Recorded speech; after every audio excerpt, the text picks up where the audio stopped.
சுமக்கும் பனிமலையில் வாழும் அந்த பார்வதியின் இளைய புதல்வன்.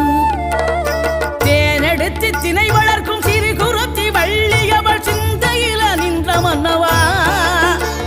நீ நாடி வரும் பக்தர்களின் நாட்டம் அதை தனித்தருளும் ஞான குருநாதன் அல்லவா, ஞான குருநாதன் அல்லவா.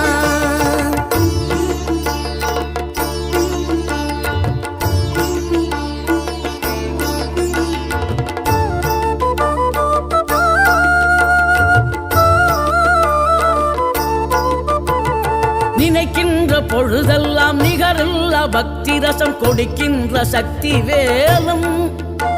நீ துதிக்கின்ற கணமெல்லாம் இனிக்கின்ற இதயம் தன்னை அளிக்கின்ற வெற்றி வேலும்.